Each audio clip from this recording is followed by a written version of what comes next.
예, 참 일단락되기 쉽지가 않은 조국 전 장관의 딸 조민 씨 논란입니다. 어제 국회 본회의 대정부 질문에서요. 조민 씨의 입학 취소권을 두고 한 야당 의원 유은혜 교육부 장관을 겨냥해 이런 질문을 했습니다.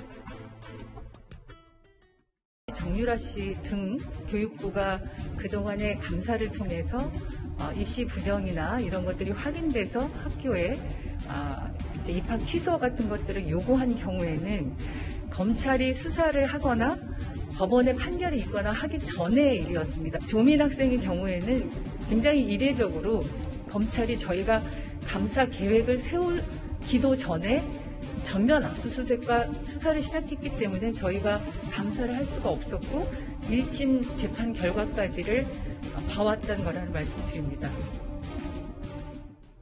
이 부분도 꼭 짚고 가긴 해야 될 것 같아서 다시 한번 조민 씨를 소환할 수밖에 없는 게 서 변호사님. 그러니까 조민 씨에 대한 감사 계획을 세우기 전에 검찰이 압수수색과 수사를 시작했기 때문에 그래서 입학 취소권에 대해서 어떻게 결정할지를 하지 못했다 뭐 이런 얘기인 겁니까? 정말 이게 그 경강부의 궤변이 아닌가 이렇게 보이고요. 현 정권 들어서 이제 남 탓이 많죠. 현 정권에게 잘못된 게 있으면 뭐 야당 탓, 과거의 정권 탓 이런 식으로 남 탓을 하는데 제가 이제 보다 검찰 탓하는 거 이게 처음 봤습니다. 검찰 탓을. 지금 유은혜 장관은 검찰이 압수수색 수사를 해서 자료가 없어서 이게 뭐 감사를 못한 것처럼 이야기하지만 저희 이제 그 압수수색 실물을 보십시오. 필요한 거 이렇게 가져가서 복사하고 다 이게 돌려줍니다. 자료다 이게 반환합니다. 필요한 거 복사하고. 그럼 이게 검찰이 자료를 완전히 싹 썰어가서 지금까지 이게 안 돌려줍니까? 그럼 이게 압수수색이 잘못된 거예요. 따라서 저는 마치 이게 검찰의 압수수색 때문에 감사를 못했다. 이거는 정말 첫째 말이 안 되고요. 그 다음에 두 번째 말이 안 되는 게 옛날 사건들은 뭐 검찰이 수사나 재판이 없어서 사전에 취소한 것처럼 하지만 이번에는 이게 검찰이나 재판 때문에 안 한다는 거 아닙니까? 이건 오히려 이게 논리가 뒤바뀐 거예요. 원래는 이게 검찰의 수사나 재판이 있기 전에 사전에 대학에서 미리 자체 심사해서 취소를 시키는 게 맞는 거예요. 과거의 관행이. 근데 이번에는 안 하니까 검찰이 기소해서 1심에 유죄까지 났잖아요. 그럼에도 불구하고 안 하고 있다? 이거야말로 저는 직무유기 아닌가 이래 봅니다. 그러니까 서 변호사님 말씀은 교육부가 검찰 수사와는 관계없이 별도로 교육부도 나름 감사를 충분히 할 수 있었는데 못했다 뭐 이런 말씀이신가요? 자료도 이게 충분히 다 있고요. 옛날에도 이게 검찰 수사 전에 다 이게 교육부라든지 자체적으로 심사했다는 거예요. 네, 최 교수님.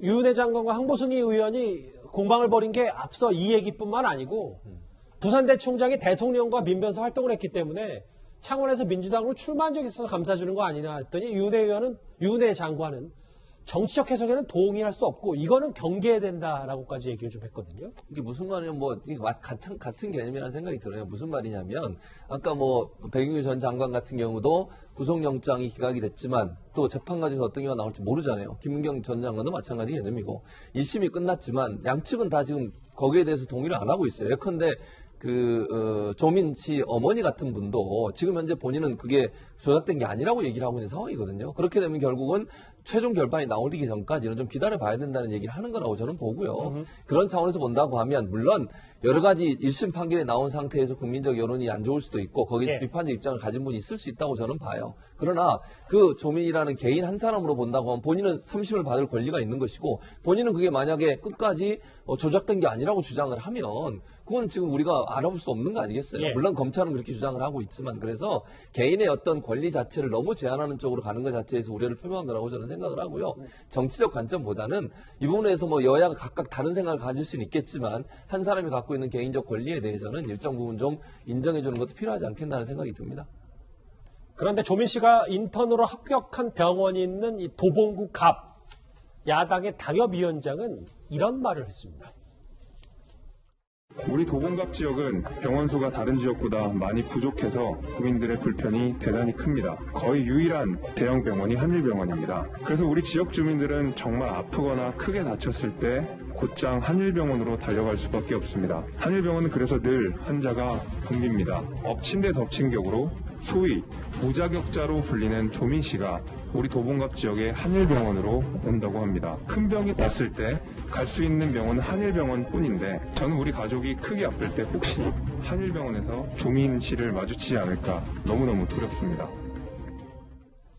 근데 이준석 의원님, 일부 보수단체에서는 또 한일병원 앞에 가서 여권 인사 우수 채용 병원이다 이렇게 풍자 댓글과 풍자 이 간판 걸고 이런 화환까지 보내고 이거 좀 저희가 어떻게 해석해야 될까요? 풍자를 했기 때문에 보는 분들은 통쾌할지 모르겠지만 저 병원에 실제로 통원하시는 분들 같은 경우, 내원하시는 분들 같은 경우 마음이 찢어질 겁니다. 예. 왜냐하면 의료행위라는 거는 인간이 할 수 있는 가장 이제 심각한 행위 중에 하나인데 지금 이제 예를 들어 그 조국 장관의 딸 같은 경우에는 의사 자격증을 확보한 상태이기 때문에 학생일 때와 다르게 의료행위를 실제로 할 수 있습니다. 그리고 뭐 항암제 주입부터 시작해가지고 의사이기 때문에 할 수 있는 것들이 있거든요. 예. 근데 그 과정에 있어가지고 굉장히 지금 자격 시비가 있는 사람에게 의료 서비스를 받는다는 것이 거기 통원하시는 분, 내원하는 분들한테는 굉장히 불안한 요소거든요. 저는요, 이 병원에서 아무리 그래도 그렇지 환자들이 이런 우려가 있음에도 불구하고 이런 채용 절차를 끝까지 진행했다라는 것 자체가 이해가지 않습니다. 알겠습니다. 조민 씨 논란 가라앉지 않고 있네요. 이 소식 여기까지입니다. 자, 다음 주제 넘어가기 전에 지금까지 들어온 여러분들의 목소리를 들어보겠습니다. 첫 번째 댓글 만나볼까요? 고기 선물로 식비 아끼는 살림살이 신공이다. 재테크 실력 보니까 황해 후보자를 경제부총리로 해야 된다는 댓글을 주셨습니다. 예. 또 볼까요? 판사 사찰 총장에 대한 검찰의 셀프 무혐의. 판사가 무혐의 내린 게 아니고 검찰이 자체적으로 무혐의한 건 믿을 수 없다. 뭐 이런 말씀이신 것 같고요. 네. 범죄서청을 누구를 위해 만드는 건지, 정권 바뀌면 부메랑인 줄 모르는 건지. 또 보겠습니다. 김명수 대법원장 누가 고발했냐 했더니 또 법세련이냐. 이 고소고발 전문 집단은 업무 방해로 고발이 안 되냐. 마지막 댓글 보겠습니다. 법원의 논란 중심에는 항상 우리법연구회가 있다. 과거 군부의 하나회와 다를 게 하나도 없다. 혹시 김명수 대법원장에 대한 논란의 중심에 서 있는 이 인물 관심이 많습니다. 바로 이어서 실시간 검색어 만나보도록 하겠습니다. 어제 재산의 절반을 기부하겠다고 밝힌 김범수 카카오 의장에 대한 관심도 있고 황희 후보자, 그리고 오늘 왜 7급 공무원이 실시간 검색어의 상위권에 있냐, 한 예능 프로그램에 출연했던 7급 공무원 한 분이 숨진 채 발견돼서 좀 안타까움을 자아내고 있습니다. 실시간 검색어 여기서 정리할 거야. 다음 주제 이 소식 한번 이어가 보도록 하겠습니다.